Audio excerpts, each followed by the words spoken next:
8 de la mañana con 9 minutos, 8 con 9 minutos, en Punto Noticias de Radio Pichincha saludamos con nuestro segundo invitado. Se trata de Pablo Villegas, presidente del Instituto Ecuatoriano de Derecho Tributario, que se encuentra ya con nosotros vía telemática para hablar sobre esta resolución de la Corte Constitucional respecto a los cambios en la reforma tributaria que está vigente en el país.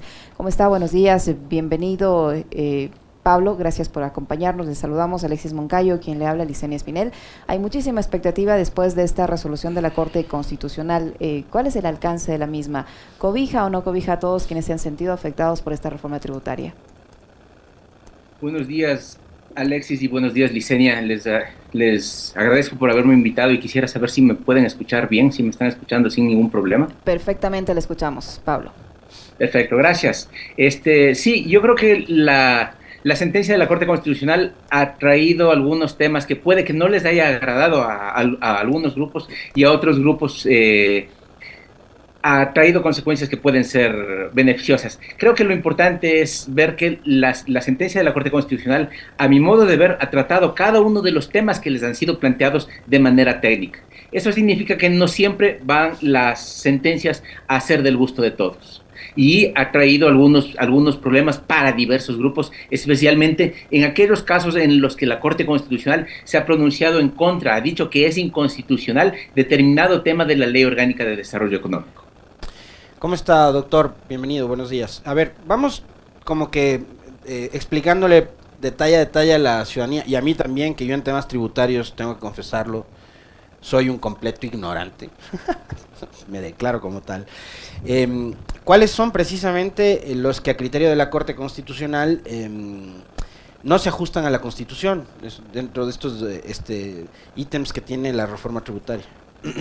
Ya, perfecto. Deberíamos distinguirlos en varios grupos.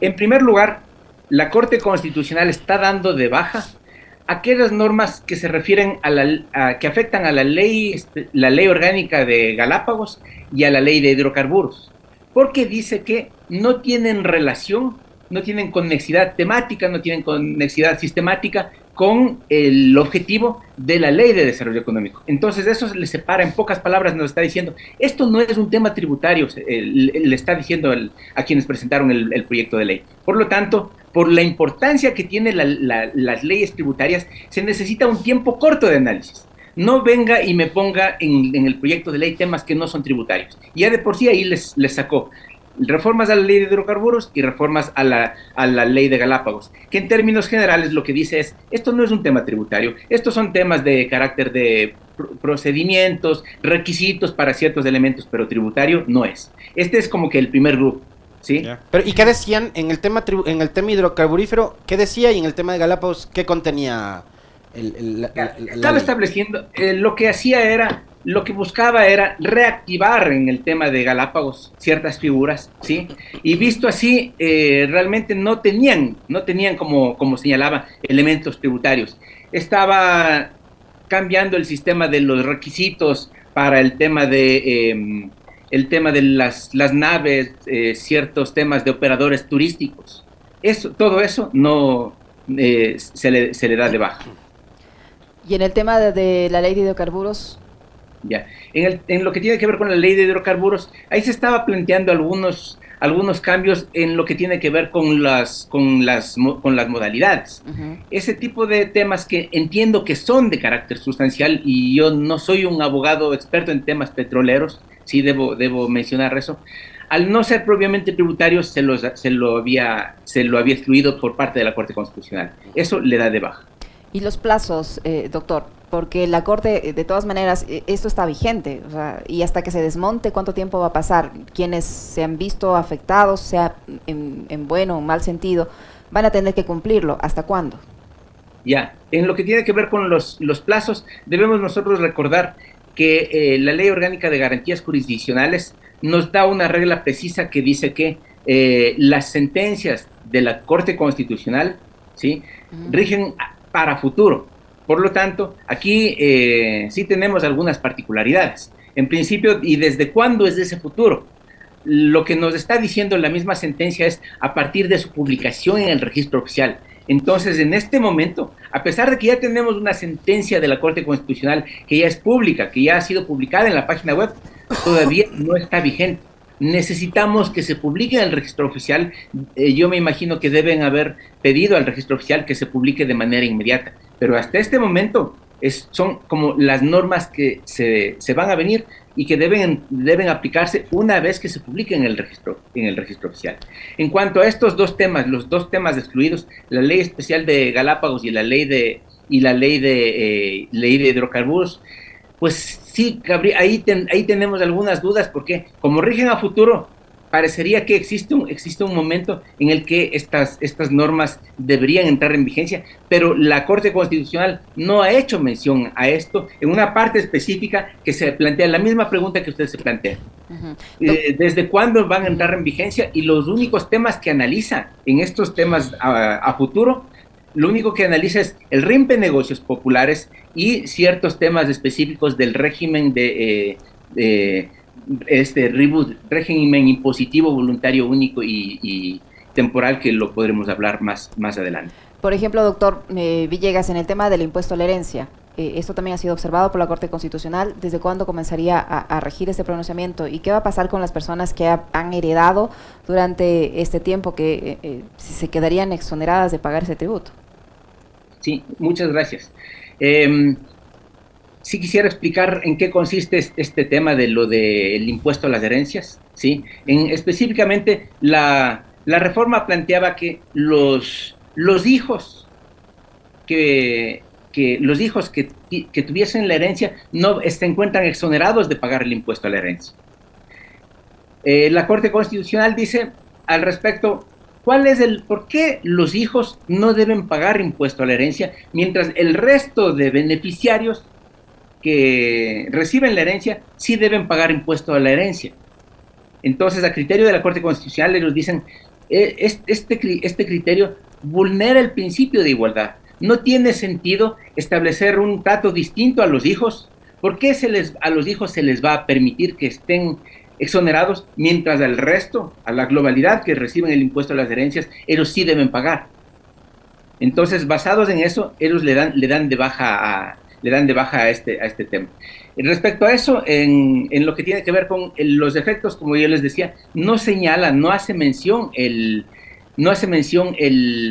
la Corte Constitucional en esta parte llamada efectos del diferimiento, ¿sí? Pero tomando en cuenta lo que señala la Ley Orgánica de Garantías Jurisdiccionales, esto, al ser a futuro, entraría en vigencia únicamente a partir de su publicación en el registro oficial. Es decir, aquellos hijos que hubiesen obtenido herencias desde la fecha de la publicación de la Ley de Desarrollo Económico, que fue desde el 29 o 30 de noviembre del año anterior, hasta hoy y hasta mañana y hasta un día antes de la publicación en el registro oficial, estarían exentos. El único tema es solamente a partir de la publicación, que ya se tomaría en cuenta el tema de que pagan impuestos, tomando en cuenta la norma anterior, antes de la entrada en vigencia de la Ley Orgánica de Desarrollo Económico. Yo no sé si con esto me estoy explicando. Sí. Yo lo entendí. Doctor, ¿de alguna forma la sentencia de la Corte Constitucional altera las previsiones que desde el punto de vista de la recaudación podía haber tenido rentas en el país o no? ¿O no tiene nada, o no modifica nada el tema recaudatorio? Sí, por supuesto. Y ha tratado un tema muy, pero muy, muy, muy delicado, que generalmente, en términos, cuando estamos hablando de temas tributarios, los proyectos que deben ser presentados por el presidente de la República, se toma en cuenta ciertos valores que se entiende que el Estado va a recibir y con los cuales va a afrontar todas las necesidades de educación, de salud, de todo lo que implica la actividad estatal. Entonces se toma muy en cuenta esto. Y si resulta que la Corte Constitucional le da de baja esto, va a afectar necesariamente en el presupuesto. Frente a ello, y por lo delicado que es este tema, ¿sí?, el artículo 95 de la Ley Orgánica de Garantías Jurisdiccionales establece excepciones a este tema de que la sentencia debe entrar en vigencia a futuro. Hay algunas ocasiones en las que le permite a la Corte Constitucional, le dicen, mire, usted vea, si es que realmente va a afectar el interés general o va a afectar a la seguridad jurídica, usted, Corte Constitucional, podría diferir los efectos, que no entren en vigencia en este momento, que no se dé de baja, por ejemplo, el RIMPE para los negocios populares, que debería darse de baja inmediatamente, como vimos que era en el impuesto a las herencias. Dice, vamos a demorarle los efectos hasta, va a mantenerse hasta el 2023. ¿Durante todo el 2023 o a inicios del 2023? Durante todo el 2023. O sea, y debemos un año, tener en 2 cuenta meses más que van a tener que seguir pagando los negocios populares en RIMPE. Exacto. Y comprendo que mucha gente se quejará ante esto y dirán, pero ¿cómo es posible que la Corte Constitucional dice que es inconstitucional este RIMPE de negocios populares, pero aún así le mantiene? Pero debemos también tomar en cuenta esto otro, ¿no? Que es de que puede estar afectando al interés general y a la seguridad jurídica, como efectivamente ellos defienden y dicen, en este caso, por afectar a la seguridad jurídica y por afectar al interés general, a pesar de que sabemos que es claramente inconstitucional, vamos a mantenerlo hasta el siguiente año. Ahora, doctor Villegas, ¿qué pasa con la regularización de los activos en el exterior? ¿Cuál es el cambio con el pronunciamiento de la Corte Constitucional? Muy hábilmente en la ley aprobada que hacemos mención, se exoneraba de este tema a muchos sectores. Es decir, ¿podían regularizar sus activos en el exterior sin pagar tributos en el Ecuador? ¿Ahora qué va a pasar? Ya. ¿Qué pasa con este régimen impositivo único y temporal para los activos, para regularización de activos en el exterior? Pues no, la Corte Constitucional, el rato en el que le analiza, dice todo o casi todo cumple con los principios constitucionales. No se le da de baja a este régimen. Lo único que dice, en lo único que nosotros vamos a hacer el cambio es en lo que tiene que ver con las funciones de la Fiscalía. ¿Sí? Tomemos en cuenta que en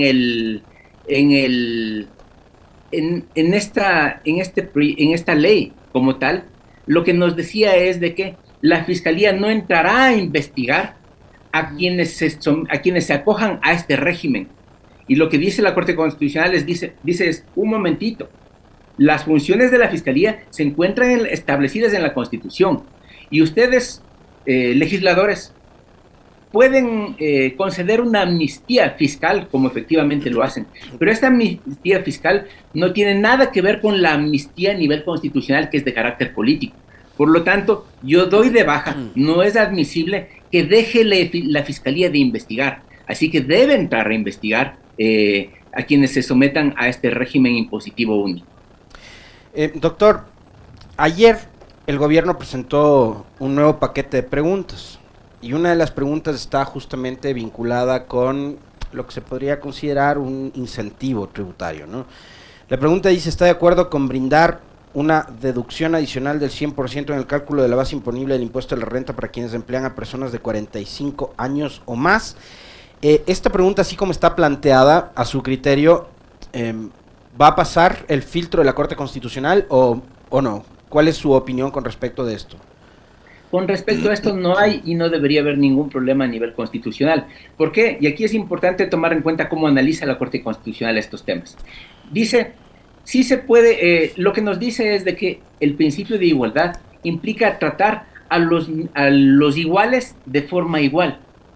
Y si hay algún trato especial, ese trato especial debe estar necesariamente previsto en la Constitución. Entonces, en pocas palabras, este trato especial a las personas mayores de 45 años se encuentra protegido dentro de la Constitución y parecería que sí lo hace o lo hace en parte. Tomemos en cuenta que la misma Constitución está estableciendo beneficios. Entre los grupos protegidos serían los grupos de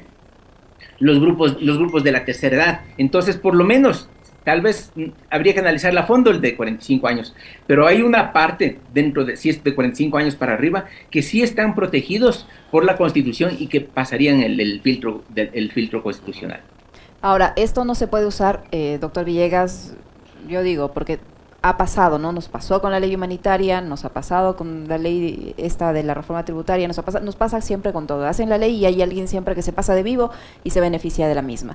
Puede ocurrir que muchas empresas contraten, digamos, a personas en ese rango de edad, se beneficien del tema del impuesto a la renta en caso de que esto sea aprobado, ¿no? Y después despidan a esa gente. O sea, contratan solo para justificar ese descuento y luego ya. ¿Puede pasar? Sí, puede pasar. Y ahí lo importante es ver la técnica normativa. Lo adecuado debería ser, así como se pone un incentivo tributario, debería haber alguna norma antielusión, una norma que no permita estar jugando con lo que usted señala, con la norma. Es decir, podría ser algo así como que se ponga una parte abajo que diga, siempre que se conserven las personas contratadas a partir de tal edad, siempre que se mantengan en la nómina durante los siguientes 3 años, 5 años. Y no sé, pueden haber normas en ese sentido que justamente nos ayuden a enfocarnos en el verdadero objetivo que tenga este incentivo. Doctor Villegas, ¿qué pasa con el resto de la reforma tributaria? Yo le decía que había muchas expectativas en cuanto al pronunciamiento de la Corte Constitucional, porque claro, había muchos funcionarios públicos que esperaban que la Corte revea el tema de las exenciones, ¿no? Del tema de las deducciones, más que exenciones, de las deducciones que antes los funcionarios públicos o las personas que podían deducir gastos en vivienda, en educación, se puedan beneficiar. Eso no se ha tocado, eso queda tal como está, es decir, se va a seguir pagando el impuesto a la renta en los valores que ya están establecidos. ¿Sí? No hay ningún problema en ese sentido. Y vale hacer algunas precisiones. La primera no es solo para funcionarios públicos, sino es para cualquier persona natural. Antes, yo, que no soy funcionario público, yo podía restarme como gasto deducible lo que yo pagaba en salud, en alimentación, en vivienda, en vestimenta, por ejemplo. Ahí lo que yo hago el análisis ¿es adecuado que yo me reste lo de vestimenta? Y ahí debemos tomar en cuenta, es que es una deducción, es una resta para mis ingresos. Como mis ingresos son asesoría jurídica, debemos ver qué tanto se relacionan mis gastos de salud con mi actividad económica. A mi criterio, y esto solo lo digo a título personal, ¿sí? A mi criterio, las deducciones como tal deberían ceñirse únicamente para aquellos gastos que yo realizo que contribuyen directamente en mi actividad económica. En ese sentido, la Corte Constitucional nos dice que no existe un derecho como tal a este tipo de deducciones. Y lo que dice es de que, pone el caso, no se ha afectado el derecho a la salud. El hecho de quitar las deducciones por rubros de salud no significa que se haya afectado al derecho a la salud. Por lo tanto, en este sentido, no hace el análisis la Corte Constitucional, pero no le ha afectado a este tema de la resta de los gastos personales, como usted señala. Muy bien, muchísimas gracias, doctor. Muy amable por habernos acompañado. El gusto es mío, estoy a las órdenes. Muchísimas gracias, muy amable. El doctor Pablo Villegas, presidente de la Federación de Servidores Tributarios, ha estado con nosotros explicándonos estos cambios que se producen tras el pronunciamiento de la Corte Constitucional, presidente del Instituto Ecuatoriano de Derecho Tributario, el doctor Pablo Villegas, que ha estado con nosotros. Él nos ha explicado las modificaciones que se han hecho a partir del pronunciamiento de la Corte Constitucional, así como los plazos de cuándo entrarán las mismas en vigencia. 8 de la mañana con 28 minutos.